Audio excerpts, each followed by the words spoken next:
გამარჯობათ მეგობრებო, ყველას მოკითხვა ბედნიერება და კარგი განწყობა. Როგორც ხედავთ, მე ახლა საცობში ვარ, თბილისურ საცობში, ახლა საქმეები მაქვს ძალიან ბევრი. და მით უმეტეს ახლა ავდივარ კოჯოში, უნდა ავიდე ქალაქით, მაგრამ ვიცი რომ აი დიდი ხანი ვერა ვარ. და რა გავაკეთოთ და მოდი მოგიყვებით იმ გაგრძელებას, იმ ჩვენ რუბრიკას მივყვეთ. ფული. როგორც გახსოვთ, დამთავრდა ეს 2008 წლის ომი. 65 კომპანიას მოვემსახურე. ამან ჩემ პრესტიჟზე და იმიჯზე მაგრა იმოქმედა. დიპლომატიურ კორპუსში ძალიან პოპულარული გავხდი. და კავშირები მქონდა თითქმის ყველაფერი და თან პარალელურად შემცირდა ეს ამ ჟურნალისტების მომსახურება, მაგრამ დაიწყო საერთაშორისო ორგანიზაციებმა ჩამოსვლა. მარიოტი და განსაკუთრებით იგარი პოროცკი როგორც შვილი ისე მიყურებდა, ისე მივლიდა, ყველანაირად ხელს მიწყობდა, რომ ძალიან პოპულარული გამხდარიყავი და ფაქტობრივად ყველა შეკვეთები, ყველა ვიღაცა სტუმარი რო ჩამოვიდოდა იქან საერთოდ მაშინ მე გახსოვთ ეს ცისფერჩაფხუტიანები ჩამოვიდნენ. ეს ევროკავშირის EOTOS ორგანიზაცია იყო, რომლებიც აკონტროლებდა სიმშვიდეს და სიწყნარეს, ასე ვთქვათ, იმაში. ცხინვალის რეგიონში გაეროს წარმომადგენლობა გაფართოვდა და ამათ ყველას სჭირდებოდა ტრანსპორტი. და ამ ტრანსპორტირებას და ამ ორგანიზაციას უკვე ვაწარმოებდი მე. მაშინ ტალიავინი იყო შვეიცარიის საელჩოში მუშაობდა და მე გახდა ტალიავინის კომისია გახსოვთ რომ იყო და სალონებად დავუახლოვდი ამ ქალბატონს, ძალიან მაგარი ქალბატონი იყო და 6 თვის განმავლობაში ეს კომისია დადიოდა გახსოვთ ის კომისიაზე და იმ ჯგუფში ვიყავი, ვეხმარებოდი ტრანსპორტირებაში და ცხინვალში 4 ჯერ ვიყავი ტალიავინთან ერთად და სოხუმში 3 ჯერ. წარმოიდგინეთ, ვერტფრენით გადავდიოდი და ეხა სოხუმი ჩემთვის როგორი ის სათუთი თემა იყო და ამას ალბათ მე მოვყვები. ეხა ამ ვიდეოს რო ვწერდი, მეთქი ვილაპარაკო ამ თემაზე, არ ვილაპარაკო, იმიტომ ზოგჯერ ისეთი რაღაცებს ხდება, რომ არ არის საჭირო, რომ გავაფიში გამოვაქვეყნოთ, მაგრამ ზოგადად მაინც ვიტყვი, იმიტომ რომ საკმაოდ საინტერესო დრო იყო ჩემთვისა და საერთოდ ქვეყნისთვისა და საერთოდ ხო გესმით როგორი სიტუაცია იყო იმ დროს საქართველოში. ამ საერთაშორისო ორგანიზაციებში რო ეცნობოდი ამ ადამიანებს და ურთიერთობა მქონდათ, ზოგმა სიმპათიურად გადმოიხედა ჩემსკენ და წარმოიდგინეთ მეგობრებო, შემომთავაზეს რომ გაეროში გადასულიყავი, სატრანსპორტო განყოფილებაში, EOTOS-ში, ტალიავინის კომისია და რამდენიმე საერთოდ შემომთავაზა რომ მათთან გადასულიყავი სამუშაოდ, მაგრამ იგაეს ვერ უღალატებდი, აი როგორც შვილი ისე მივლიდა და ფაქტურად ეს ჩემი სასტარტო მონაცემები და ეს კარიერა, ასე რომ ვთქვათ, იგაელის დამსახურება იყო და კერძოდ მარიოტის ის და მარიოტს ვერ უღალატებდი. თუმცა პერიოდად კი ვიფიქრებდი, იმიტომ შეუძლებელი იყო ეხა მარიოტშიც იყო თან ამ საქმეებსაც მიხედო, თან ტურისტები ისე აღარ ჩამოდიოდნენ, მაგრამ აი ფიქრობდი, დამეტოვებინა მარიოტი თუ არ დამეტოვებინა, მაგრამ რომ გამახსენდებოდა, რომ ეს ყველაფერი იგაელის დამსახურება იყო, მაგას ვერ უღალატებდი და ამიტომ ისევ მარიოტში ვტრიალებდი.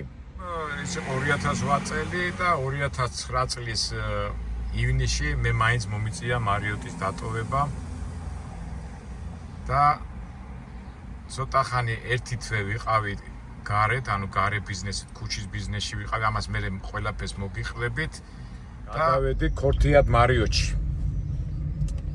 ამას უკვე სანამ ქორთიად მარიოტში გადავალ და ამას მე შემდეგ ვიდეოში მოგიყვებით, მინდა აი ეს პერიოდი გავიხსენო ომის დამთავრებიდან ივნისის თვეში გადავედი, აი ეს 9 თვე არ ხო, 9 თვე თუ 10 თვე რომ რას ვაკეთებდი და როგორ ვაკეთებდი, მაგრამ ფაქტია რომ იგარი 2009 წელს წავიდა და მე გიორგი ტოგონიძე გახდა გენერალური მენეჯერი იმან ბევრი რაღაცა შემომთავაზა, მაგრამ ვფიქრებ, ამას მე შემდეგ ვიდეოში მოვიყვებით ყველაფერს რა მოხდა.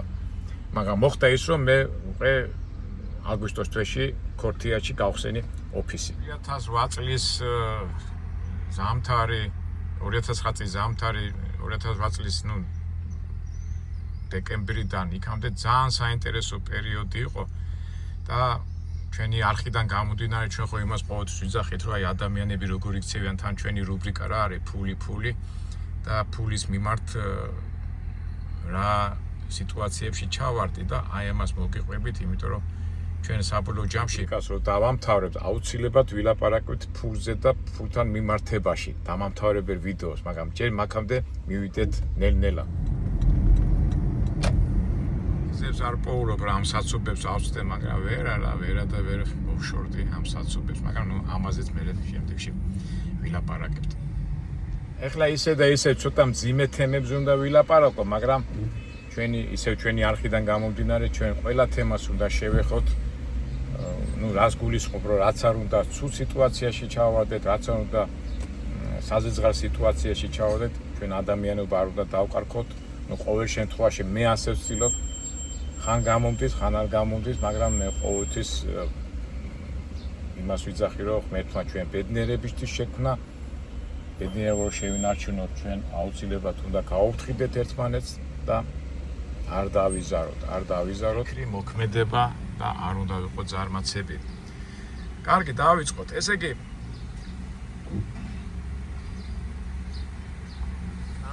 სამაჩამროს ომი დაამთავრდა, მაგრამ იყო კატეგორია, ხო, მოდი ახლა როგორ დავანაწილოთ, იცით? ვინაიდან მე საერთაშორისო ორგანიზაციებთან კავშირი და ტალიანის ვახსენე. ისეთი საშვი მქონდა, მაძლევდნენ საშვი, რომ მე შევდიოდი ცხინვალში, აჩაბეთში, მართალია ვითომ დაიკეტა, მაგრამ ამ ლურჯ რა ქვია იმას, ლურჯ ჩაფუტიან იმებს მიყვებოდი ხოლმე. ტრანსპორტირებოდა, მქონდა ამის საშუალება და შევდიოდი ხოლმე.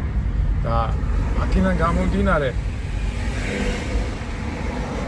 ეხლა რა ქვია, მოხუცები ისა ტოლვილები კი გამოვიდნენ იმ სოფლებიდან, მაგრამ ბევრი ადამიანი იქიდან არ წამოსულა. მე გულისხმობ აჩაბეთი, თამარაშენი, ქურთა, ჯავასი, პატარა სოფლებია იქაც და ამათი გამოყვანა იყო საჭირო. ბევრი არ მოდიოდნენ მოხუცები, იმიტომ რომ იძახიან მე ჩემ მიწას არ მივატოვებ და ყოველთვის ეს სენტიმეტრალურ ცნობები იყო და მაგაზე ალბათ მე მოვყვები, ცხინვალი რა დღეში იყო, მე იქ რუსები როგორ ანგრევდნენ თამარაშეს, ტანკი და მთელი ძალიან მძიმე სიტუაციები იყო. შემაც სოფელი თამარაშენი არ არსებობს, გადაუარეს, აჩაბეს გადაუარეს და ეხლა რუსებს იქ სამხედრო ბაზები და რაღაც აეროპორტი აქვთ.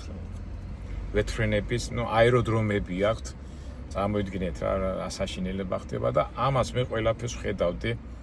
ეს ხდება 2008 წლის, აი მიწურულს და 2009 წლის პერიოდებში. ეხლა გადაღება მაშინ ვიდეოც არ მქონდა ასეთი, ყველაფერი თავში მიდევს ეს ყველაფერი, მაგრამ ძალიან მძიმე დრო იყო რა.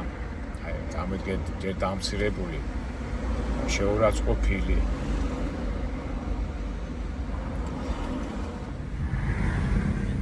მთავრებამ საცობებს და შეუდგები გზა და უფრო თავისუფლად ვილაპარაკები.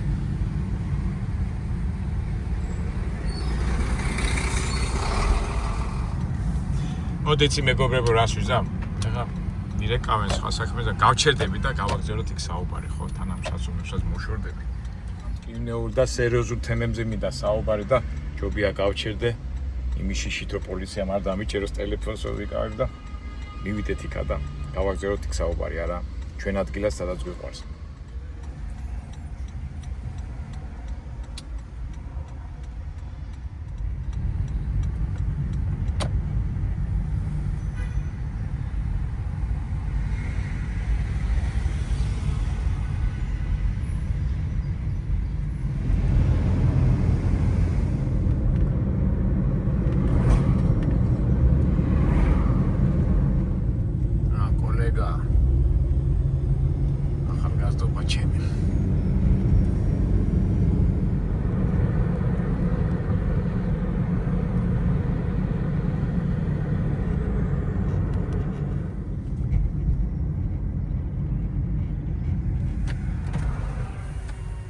გამარჯობა, გამგია. ვერ მიცნო. ვერ მიცნეს. აი, ჩვენ საქმეები.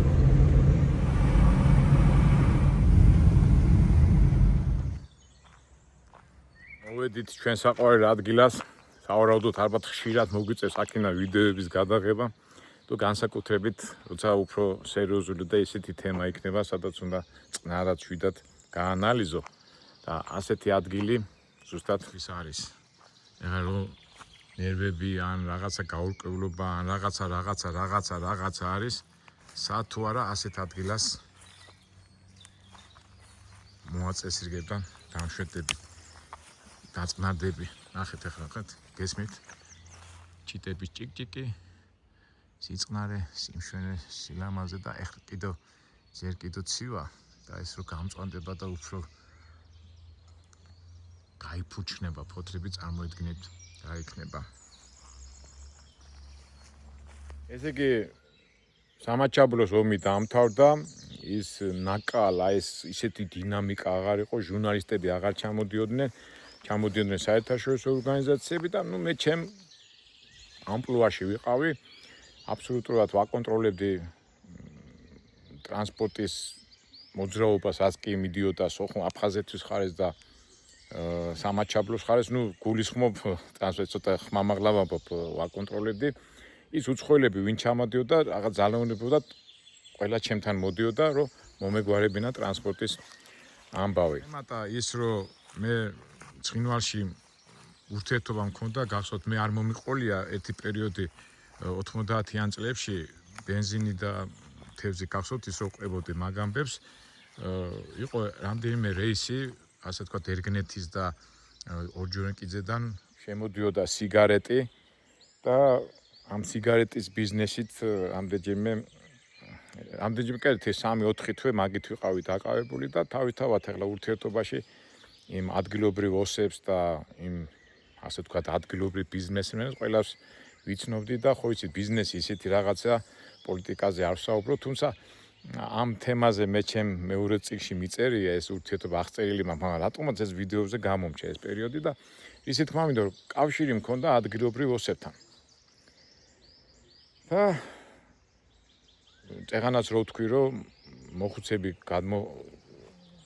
გადმოსაყვანი იყო და მე ერთი რაღაცა მინდა სისტემა აგიხსნათ და ვინაიდან ცოტა სერიოზულ თემაზე მინდა ვისაუბრო ადამიანებს და ფულთან მიმართებაში ურთიერთობაზე. თავიდან გიდობა რომ დავიწყე, ვთქვათ კლიენტი გადაგიხდიდა იმ თანხას რაღაცა სიტყვაზე, ხო, ვთქვათ $100 ან $200 გადაგიხდი და შენი იყო. მაგრამ ყველას მე ხო ვერ შევწდებოდი და აი ესეთი სისტემა შემოვიღე. თუ მე დამიკავშირდებოდა კლიენტი, ასე ვთქვათ, მე ჩემ ფას ვეუბნებოდი, სიტყვაზე, ვთქვათ, თბილისის ტური ექსკურსია ჯდებოდა $100, ხო? ან თქვა $200 სიტყვაზე სადღაც წახვიდოდი. მე მომყავდა მძღოლი ან გიდი, ამას კომპლექსში ვაკეთებდი და თქვა თუ მთლიანი ტური ჯდებოდა $200, $180 ვაძლევდი მძღოლს ან გიდს ერთად და $20 ვიღებდი. ამიტომ ყოველი საქმიდან პროცენტურად არ მქონდა, არ ვიღებდი ძალიან ბევრ ფულს, $20-30 იყო ჩემი მოგება. და ეს ყველა მიცის, აი ვინც მე მიცნობს მძღოლები, გიდები, არასდროს როგორ გითხრათ, არ მინდა ამ სიტყვით თქვა, მაგრამ ღორობა არ გამომიჟღავნებია, იმიტომ რომ მე შეიძლება კლიენტი ვიპოვო, თქვათ, აი მაგალითად ყაზბეგში კაც უნდა წასვლო 200, აი ფასი უთხარი და ვიცი რომ მძღოლი რომ წავა $150 სიტყვაზე, მე შემიძლია კლიენტს უთხრა $200 და 50 მე ჩავიდო ჯიბეში და 150, მაგრამ ასევე მე შემიძლია კლიენტს უთხრა რომ $200 კი არ უთხრა $300, მაგრამ მძღოლს მივცე $150 და $150 მე დავიტოვო. მაგრამ თელმა თბილისმა იცოდა რომ მე ასეთ რაღაცებს არ ვკადრილობდი, ამიტომ ძალიან მობილური და მოძრავი ურთიერთობა ქონდა. ზოგჯერ არის ხოლმე კლიენტს არ უნდა და ფულის გადახდა და სიტყვაზე ახლა მაგალითად გიორგის ვეტყოდი, გიორგი ბიჭო არ მიდის ამ ფასა და რა გავაკეთო? არა, დააკელი და მე ჩემსაც მოგცემ და ამიტომ ჩემი ასე ვთქვათ მარჟა $20-30 ან 20 გააჩნია რა კლიენტი იყო ეს ჩემი მოგება და თელმა თბილისმა იცოდა და ეხა ისე არ გამოვიდოს ტრაბახობ რაღაცა, მაგრამ აი ვისაც არ უნდა კითხო, ავტობუსის ძღოლები, მარშრუტკის ძღოლები, გიდები, არასდროს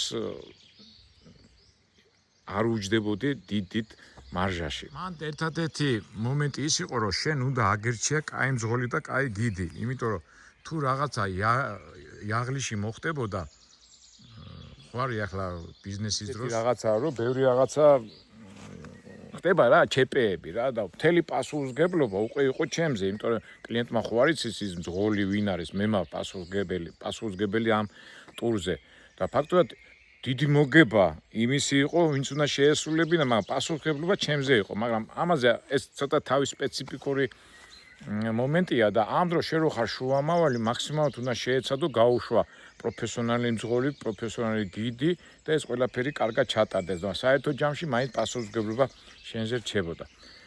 ეს არის ამას ცოტა სპეციფიკური რთული თემა.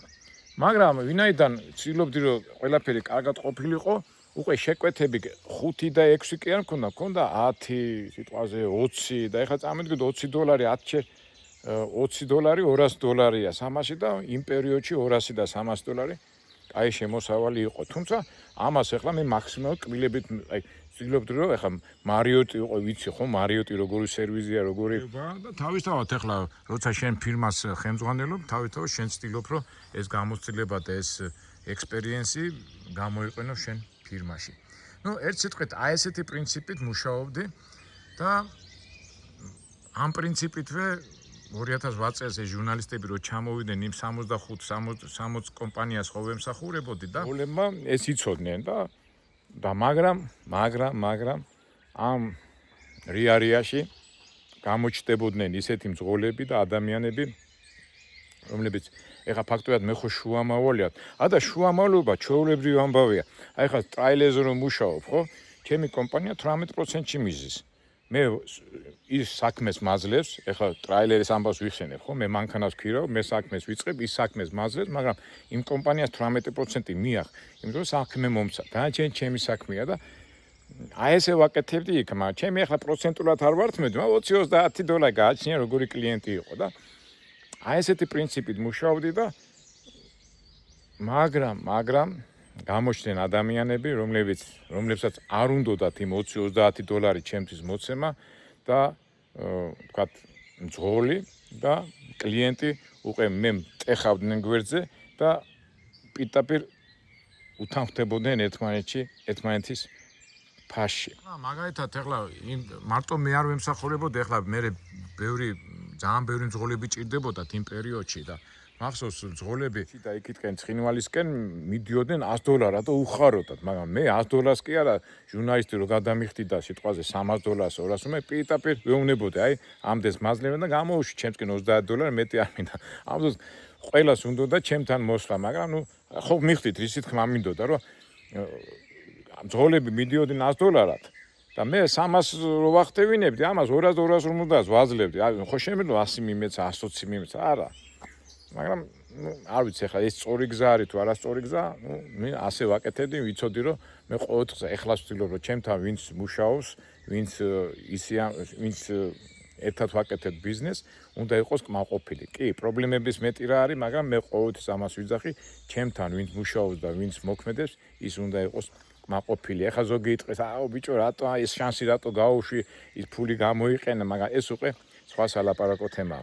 გავიხსენებ იმ მომენტს, ეხლა ის აგვისტოს პერიოდში ბევრი მანქანები ხო დამჭირდა და ბევრი გამოჩნდა ისეთი ადამიანი, რომელმაც კარგად იცოდა ინგლისური და ეხლა ეს უცხოელებს კი ვაქებ და ისინი კაი ჟუკები არიან. ზოგიერთმა რაში ჭირდებათ ეს აკაიმათმა იცოდნენ რომ მე შუამავალი ვარ და პირდაპირ უკვე ამ გიდებს, ამ მძღოლებს პირდაპირ უშუალოდ მაგასთან შედიოდნენ ურთიერთობაში და მე ასე ვთქვათ მტეხავდნენ. ახლა ზოგიერთს კი ვამჩნევდი, მაგრამ მაინც ეს ქუჩური ის რომ მქონდა, ერთი-ორი კი არა, ეს რამდენიმე 3-4 ადამიანი დავსაჯე მაგის გულისთვის და მე დაიწყეს ადამიანთა უფლებები, რაღაცეები და სამწუხაროდ ხო იცი ეს ახლა გავიდა წლები და სამწუხაროდ აი ჩემ რო ვჯდები ხოლმე ეხლა უკვე ასაკში რო შედის ადამიანი, მე რომ ხდებიან ხოლმე ზოგი სუფრაზე შემხდება, ზოგი იმას შემხდება და რაღაც სინანულის და ბოდიშის ცნობით მოდიან ხოლმე, იმიტომ რომ რო ვფიქრე რა ბიჭო 20 და 30 დოლარში გამცვალე და აკა მოტეხე იქიდან, მაგრამ სამწუხაროდ ასეთი ფაქტები ბევრი იყო. ამ თემაზე ჩვენ რუბრიკას რო დავამთავრებთ, ამ თემას ჩვენ კიდევ განვავსოთ, უბრალოდ ეხლა მე მაგალითებს მოვყვები და ამ სიტუაციაში ადამიანი რო არ ჩავარდეს, მოგტეხონ როგორ ამ შეგრძნებაში არ ჩავარდ, ამაზე მე ჩვენ ვილაპარაკებთ და უფრო წყნარ და უფრო აკადემიურად. მაგრამ აქამდე ჯერ მოვყვეთ რა ხდებოდა. და რა ხდებოდა? შენებათ ადამიანი ცოტა ავანტიურისტი ტიპია და ბევრი იმ პერიოდში გამოჩნდა ბევრი ავანტიურისტი, ჟურნალისტი, კორესპონდენტი მიუხედავად იმისა, რომ ომი დამთავრდა და მაგათ ხო იცი 1000 ფიქრები და 1000 იდეები აწუხებთ. ჩამოდიოდნენ ისეთი ჟურნალისტები და კორესპონდენტები, რომლებსაც აინტერესებდათ ომის შემდეგი პერიოდი რა ხდებოდა ცხინვალში და იმ მიდამოებში, იმიტომ რომ დასავლეთ ხო დაუპირისპირდა და ახლა არ ვიცი, ახლა ის კორესპონდენტი ფულს უხდიან, სიუჟეტის შექმნა უნდა, კონტექსტის შექმნა უნდა, მაგრამ ასეთი ტიპები ჩამოდიოდნენ და ვისთან მიდიოდნენ? მე უკვე ჩემი სახელი ასე თუ ისე, მარიოტი, ცენტში, აკა მიკავშირდებოდნენ მე. და ასეთი ჟურნალისტები მე ხო აკძალეს იქ შესვლა, გამოსვლა, მაგრამ მაინც მიკავშირდებოდნენ, მან კაი ფულს იხდიდნენ და ახლა უყურეთ რა ფულს იხდიდნენ. აი წამოდგე, აი მაგას როგორ მოითმენდი, ხო? იმიტომ რომ უკვე რუსეთმა ჩაკეტა საზღვარი, ჯარი იდგა, იმას ვერ გადახვიდოდი და ოფიციალურად ყველაფერი დაკეტილი იყო, მაგრამ იყვნენ ჟურნალისტები, რომელსაც უნდათ შესვლა. ეხლა მე კი შევდიოდი საერთაშორისო ორგანიზაციებთან ერთად ის ეუთოს ჯარებთან იქ მიდიოდა, მე იქაც ცოტა სირთულეები იყო, მაგრამ მე შევდიოდი იმ დელეგაციასთან ერთად. მაგრამ ეხლა ჟურნალისტი ვიღაცა მოვიდა საიდანღაც იქ ინგლისიდან, რუსეთიდან თუ ნორვეგიიდან რომელიღაც ქვეყანა, იმას უნდა შესვლა, მაგრამ იმას აკრედიტაცია უნდა მიიღოს, მაგრამ მაგ აკრედიტაციას ვერ ღებულობდნენ ეს ჟურნალისტები და უნდათ ჩუმად შესვლა. ეხლა მე ეს ვარიანტი ჩემ ეხლა მე ახლობლებს და ზოგი ძალიან ბევრი მეგობარი მყავს დღესაც იტყვის რომ ეს როგორ ანაირად მე ეს უკვე სხვა თემაა მეგობრებო დამიჯერეთ არავის არ უნდა ომი ეს პოლიტიკა ისეთი ჭუჭყიანი თემაა რომ ამაზე მე ვილაპარაკებთ და კიო პრობლემა არ არისო და ძალიან აი მაგალითად ჩამოვიდოდა ჟურნალისტი ვეუბნები რამდენი აი მინდა იქ შევიდე გადავიღო 1 საათი 2 საათი 3 საათით სიუჟეტი კარგი პრობლემა არ არის გადაიხადე $500 არ არის პრობლემა $500 მეგობრებო ცხინვალამდე თბილისიდან ცხინვალამდე არის 130 კილომეტრი ამხელა ფულია აბა ეხლა შენ გინდა მძღოლი ძღოლებს აი წარმოიდგინეთ აი ჩემი აი ისევ და ისევ ვიძახი $500 მეგობრებო ესე იგი ძღოლს შეგიძლია ხო მაგრამ უყურეთ რა ხდება ოსი მარეკი ეს პირობითად ვიტყვი ბევრს ვიცნობდი მეთქი მარი დაურეკავდი არ არის პრობლემა მივადე ოღონდ ცენტრალური გზით კი არა უკვე ბილიკებით გადავდიოდით მივიდოდით იქ საზღვარზე რუსი ჯარისკაცები იყვნენ მაგრამ ხო იცით რუსები ფულის მიმართ როგორ არიან ეთ $50 მიცემდი ვიღაცა იქ პრაპორში კი რაღაცა ის გაგიშვებდა ეთ $50 მარეკისაც მივცემდი ეს შენი $100 აქედან ძღოლი მე ახლა $200 აი ესე ტაქსის და მეც ქებოდა ეთ 50 $100 ახლა $50 აი ესე მქონდა განსაზღვრული რა $500-დან $500 ჩემი ისა $50 ჩემი იყო თქვა $300 იყო ძღოლის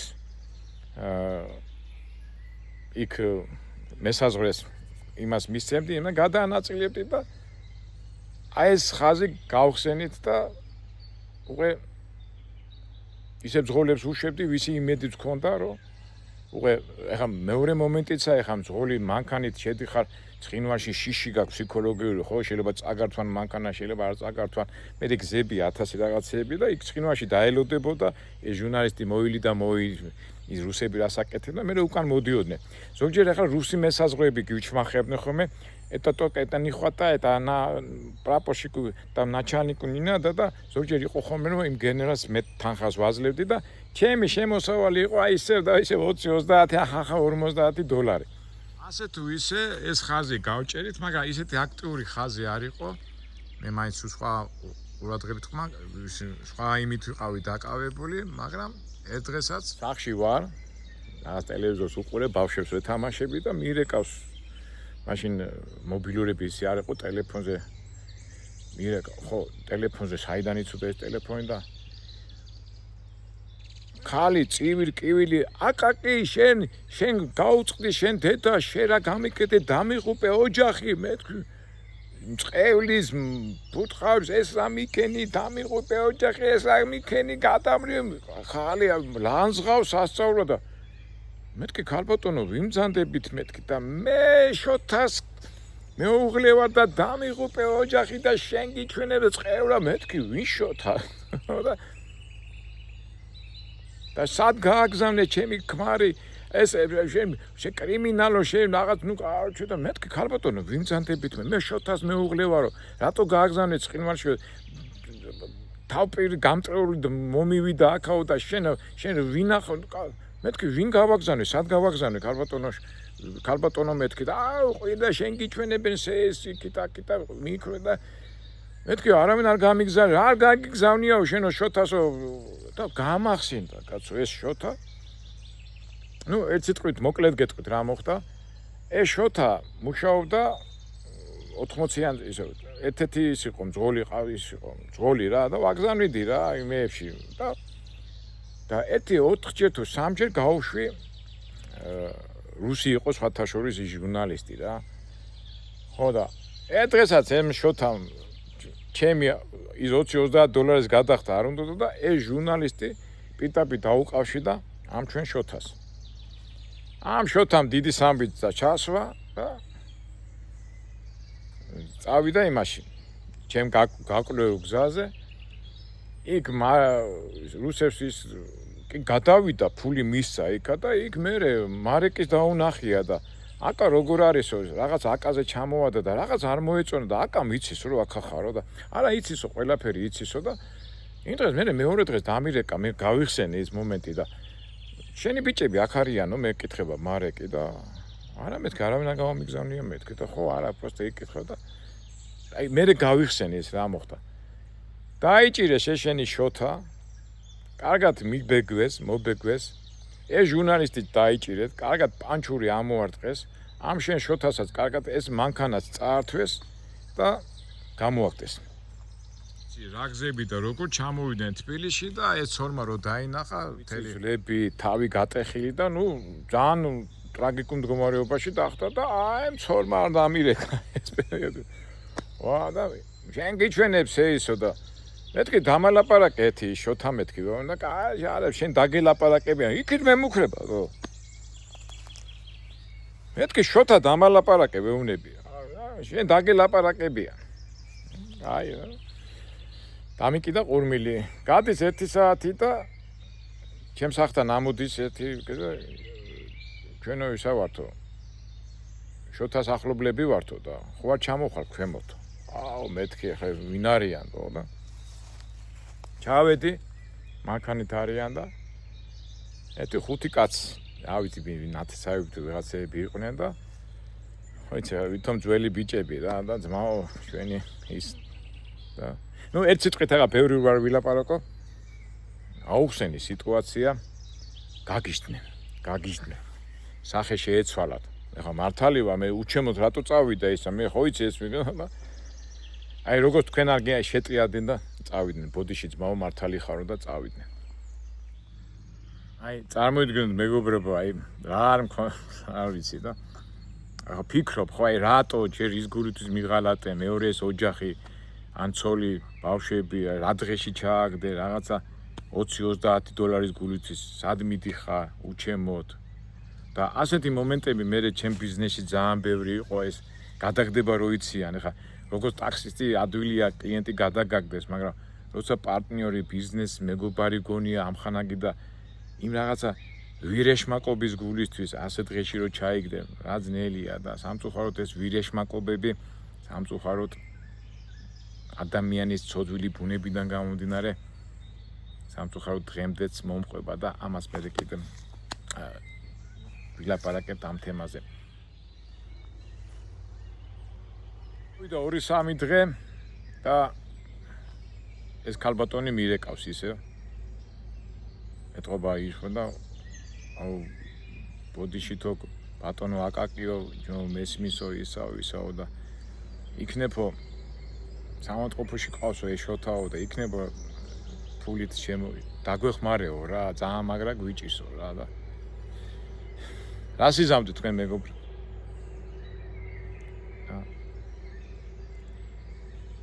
რა ვიცი ხა თქვენ აი შეაფასეთ ეს ჩემი საქციე და ავდექი და $500 გაუგზავნე მეთქი და ახლოს არ გამეკაროთ მეთქი და იმ დღეს გავიდა დრო შოთა არ გამოსულა და მე 2 წლის წინ სადღაც ივენტზე ვიყავი ივენტზე და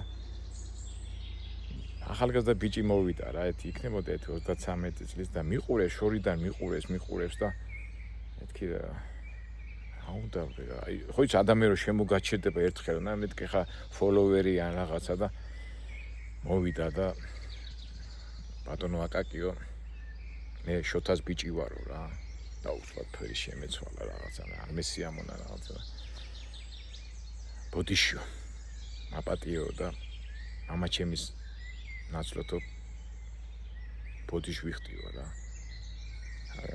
აი ძალიან ძიმე ის იყო რა რა ვიცი ესეთი თემაა და რა უნდა მეკნო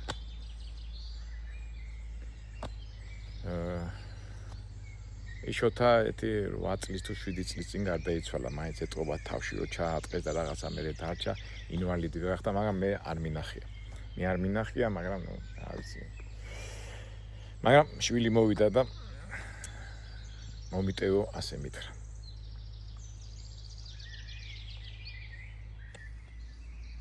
მე ასეთი სიტუაცია უკვე სადღაც დეკემბერი სამწუხაროდ ბევრი მოხუცი ხო ეხლა საერთოდ დავიწყე არის ასე ნოემბრის თვე უკვე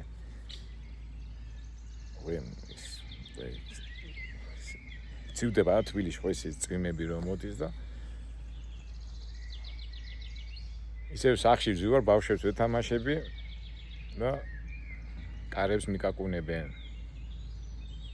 ჩემი მეუღლე გეძახიან მივედი ესეთ კაი სოლიდური ტიპი დამხდა და ბატონო აკაკიო გამარჯობათო ჩვენო და თქვენთან გვინდა ლაპარაკიო და მეთქი ვაიმე მეთქი უშიშროება ხო არ არის მე ვიცით რა მიშა მაშინ თარები ეხლა მაინც ეხლა დავდივარ მოვდივარ მაგრამ ისე იყო ღამის ასე 10 საათი იყო რა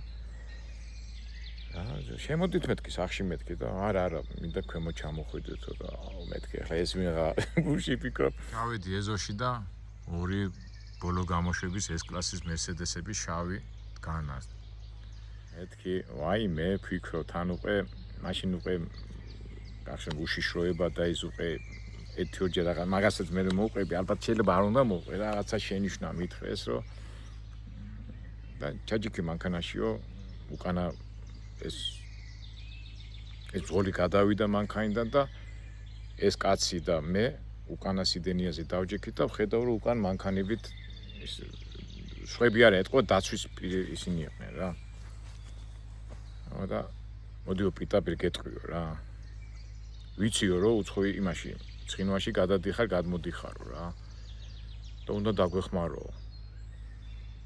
მეთქი ვახ ბიჭო თავში დავარტყმე მეთქი ახლა ისინი უშიშროება ხო არ არის არა უნდა დავეხმარო რაღაცა და ნუ ნერვიულობ ავღედი რა იმიტომ ვიცი რომ ის არის რა მაინც ისე სოლიდური ტიპი იყო ეხლა მის სახე და გვარს არ ახსენებ ვიციო რომ შენ დამეხმარებიო მე ვთხარი რაში უნდა დაგეხმაროთ მეთქი უკვე ღელავ რა ნერვიულობ და აი მამა გარდამეცვალაო და იქ არისო რა ქურთელი იყო ეს კაცი და შეგიძლია გადმოიყვანო მეთქი ვერ ხო ვიცი რომ გააკეთებო და დანარჩენი ჩემზე იყოსო რა და პიტაპირ მითხრა რამდენს აიღებო მაგაში არა მეთქი რას თქვენ ვარ გაგიჟდით რა და 5 წუთი აი ესე დგავარ, ფიქრო, ვინ არიან, რა არიან, რატომ მეუნებიან ამას, გამიტენი ცხოვრება და მე ვთხარი თქვენ ვიმბრძანდებით მეთქი და არაფერი არ გეგონოს რომ უშიშროება და ესე ვარ, ბიზნესმენი ვარო, მოსკოვში ვცხოვრობო და დიდი ხანია რუსეთში წასული ვარო, მაგრამ მამა ჩემი ცოცხალი თავით იქიდან არ წამოვიდაო და ვიცი რომ გარდაიცვალაო და თუ შეგიძლია გადმოიყვანოო. ერთი კიდე 9 საათი ვიჯექი ხმას არ ვიღებდი რა. ისიც ხმას არ იღებდი, აი ძალიან ისეთი მაგარი მომენტი იყო და კარგი მეთქი, გადმოიყვან მეთქი. ამოისუნდა. ნუ მე გადაურეკე მარეკის, იქ წავიდა და მახსოვს ესე იგი მე მაჟე მინივენი მყავდა და ამათმა ნუ წავედი მარეკი დამხსდა საზღვარზე, იქ შევედით ის და წავედით იმაში, რა ქვია, ქურთაში. ქურთა დაანგრეული, ეს თამარაშენი უკვე დედა აქ ნატრიები, ეს უკვე სახლები დაანგრეული. თან ყურები მაინტერესა, ასე სიღრმეში იქ არ შევსულა, რაც ომი იყო, მივდიოდი ძირითადად საზღვარზე და მე თვითონ არ ყოფილვარ ომის შემდეგ. ეს არის რაღაც უკვე ნოემბრის ბოლო, დეკემბერი, ეს ჩაშავებული სახლები და მარეკთან ერთად მივდივარ და ის მისამართი მითხრა, მივედი და აი არ ვიცი, ეს ალბათ უნდა მე დავწერო ეს აუცილებლად. გავიარე ცხინვარი. გავიარე, ნუ თამარაშენი უკვე დაანგრეული იყო, რუსების ბაზები იდგა.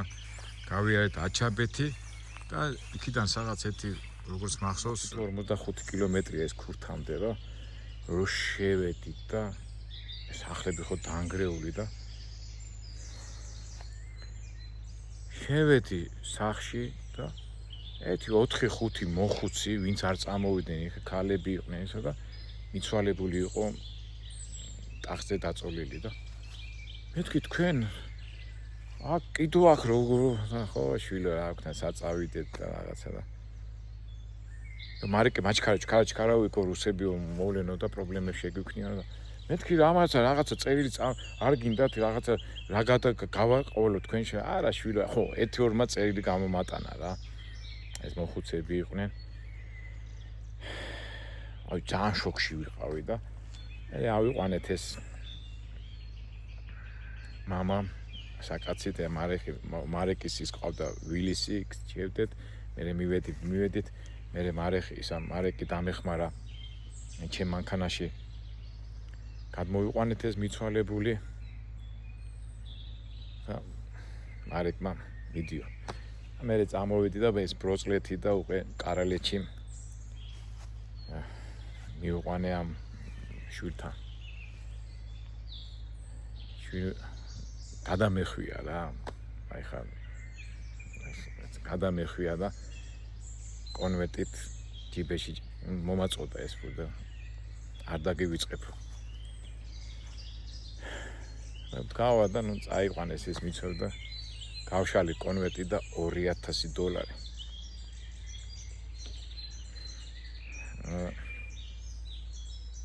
ეს იყო ჩემი პირველი გადასვლა გადმოყვანა მიცვალებულის არასწორი გზებით ყოველ შემთხვევაში აკრძალული გზებით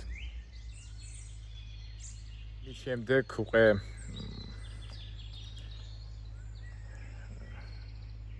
ერთი 4 მიცვალებული გადმოიყვანე ყველა გასცეს რაღაცა და როგორ მახსოვს ხა ხოიცი თბილისში არაფერი არ იმალება და ზოგჯერ ერთ სუფრაზე არისო ხალხი გაჭირვებულიაო და ხოიცი როგორ იციან ქართველებმა ზოგჯერ ისა და ხათი ტოლვილედო შენ ფულს აკეთებდიო ეს ჟურნალისტი ეს მიკბინა რა ერთმა რა მეთქი რას გულისხმობ აბა რა არის და ეს ხა ის ჟურნალისტები ომის ჟურნალისტები ფულს იხდიდნენ და აი ხა თქვენ აი თქვა რა უნდა გამეკეთებინა რა ხა მერბინა იქა ავტომატი დამეკავა თუ რა გამეკეთებინა. მე რაც შემეძლო ეს გავაკეთე და ძალიან იმოქმედა და როგორ მახსოვს ძალიან მომაწყვა ერთხელ და გაულაწუნე ვინც ეს მიპასუხა და მე ატყდა ერთი ამბავი და ამხელა მნიშვნელობა აქვს სიტყვა პასუხს. მე რამდენჯერ მიფიქრია ეს ჩემი საქსელი სწორი იყო, არ იყო სწორი. არ ვიცი. თუმცა ზოგჯერ მომიწევს ხოლმე და დღესაც ფიქრობ.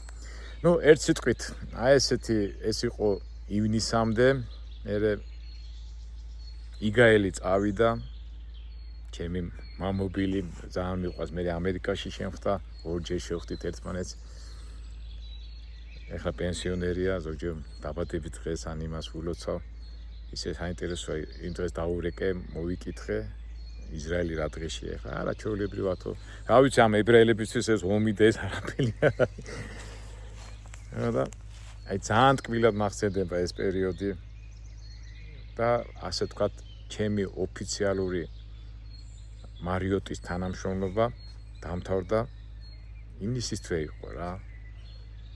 და გადავედი ქორთიატში. აი ქორთიატის ამბებს და ტურისტულ ამბებს უკვე შემდეგ ვიდეოში მოგიყვებით.